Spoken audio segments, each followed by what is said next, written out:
요한 3서는 진리와 사랑이 교회 생활에서 어떻게 드러나야 하는지 그 구체적인 사례를 보여주고 있습니다. 사도 요한이 가이오라는 교회 지도자에게 편지를 보냅니다. 3절의 가이오는 예수 그리스도의 복음 진리를 굳게 붙잡고 또 그 진리를 전하는 데에 힘쓰는 신실한 사역자입니다. 또 그는 형제인 나그네에 대한 사랑을 잘 행하는 사람이었습니다. 여기서 나그네다, 5절의 나그네다 하는 것은 단순히 그리스도인 여행하는 사람을 뜻하지는 않습니다. 당시에 여러 곳에서 교회가 막 세워지고 있었습니다. 사도들의 헌신적인 선교를 통해서 주님께서 은혜 주셔서 이곳저곳에 교회가 나타나고 있었습니다. 하지만 그만큼 복음을 잘 아는 사람은 드물어서 한 교회마다 한 명씩의 목사가 있어서 거기에서 말씀을 전하지 못하고 사도들이나 아니면 사도에게 가르침을 잘 받은 순회 복음 전도자들이 여러 교회를 돌아다니면서 복음을 전했습니다. 여기서 이 나그네다 하는 것은 이 복음 전도자들, 교회를 순회하면서 복음을 전하는 사람들을 주로 말합니다. 가이오는 이런 복음 전도자들을 아주 따뜻하게 맞이해서 성심껏 잘 대접하고 교회에서 복음을 전하도록 했습니다. 그 사람하고 잘 알고 친분이 두터워서가 아닙니다. 처음 보는 사람들도 있었을 겁니다. 하지만 그 사람이 전하는 진리가 귀한 것이니까 그 사람을 사랑으로 대접한 것입니다. 가이오에게는 진리에 대한 열심과 그 형제에 대한 사랑이 연결되어 있었습니다. 오늘날 우리도 교회의 목사와 장로와 또 여러 성도들을 존경하고 사랑으로 대합니다. 왜 그랬습니까? 우리가 그 사람들하고 친해서가 아닙니다. 우리랑 성향이 비슷하고 잘 통해서가 아닙니다. 오히려 그 반대되는 경우들도 종종 있습니다. 우리는 안 친한 사람, 나와 잘 안 맞는 사람과도 성도라는 이유로 서로 사랑합니다. 같은 말씀을 받고 같은 믿음으로 나아가고 또 같은 하나님께서 우리를 전부 사랑하고 계시니까 그러니까 우리는 성도를 사랑하는 겁니다. 사랑한다고 해서 또 억지로 모든 사람들하고 친한 척하고 또 허물없이 다 내 속사정을 털어놓고 뭐 그런 것은 아닙니다. 사람이 모여 사는 곳에는 친한 사람이 있고 좀 덜 친한 사람이 있는 게 자연스럽습니다.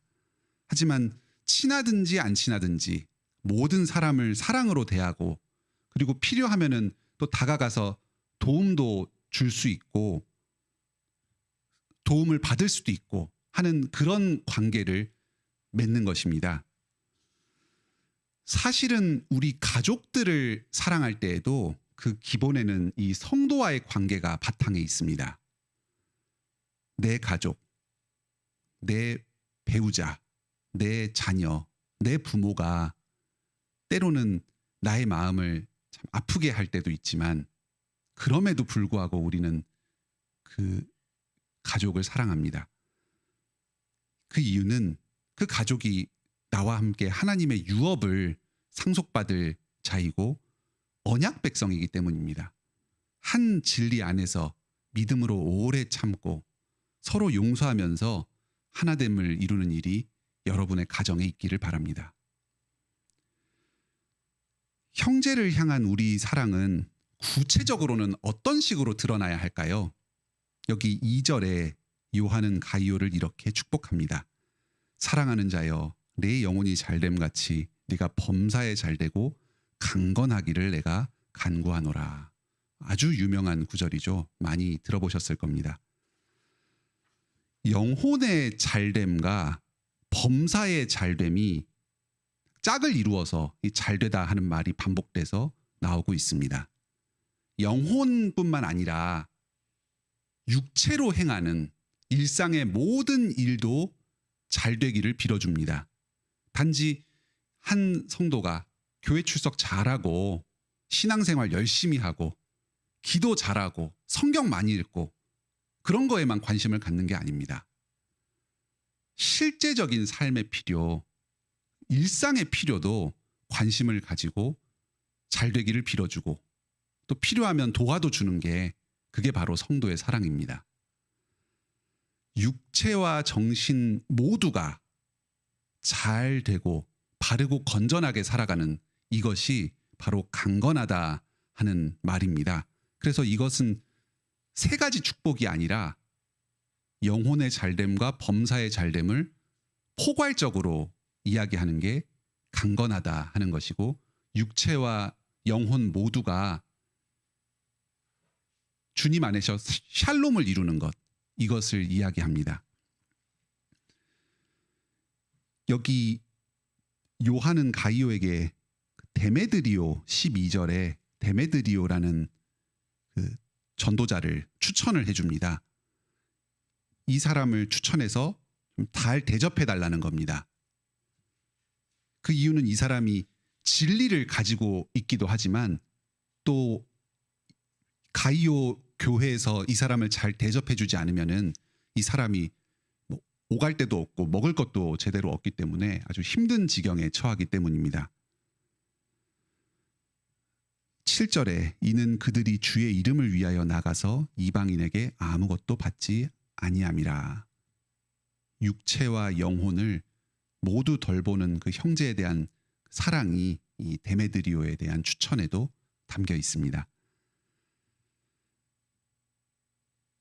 이렇게 우리가 성도를 영혼과 육체를 전부 돌아보는 것은 예수님께서 하나님의 아들로서 인간의 몸을 입고 이 땅에 오셨다 하는 이 성육신 교리가 우리의 삶 가운데 구체적으로 적용되는 것이기도 합니다.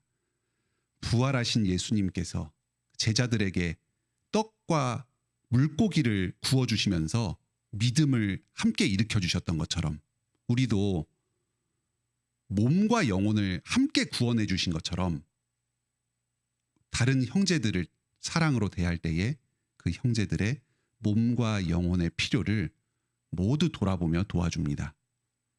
형제의 몸과 영혼 모두에 관해서 관심을 가지고 사랑하면서 도울 때에 성육신의 진리가 우리의 삶 가운데서 실제적으로 증거가 될 것입니다.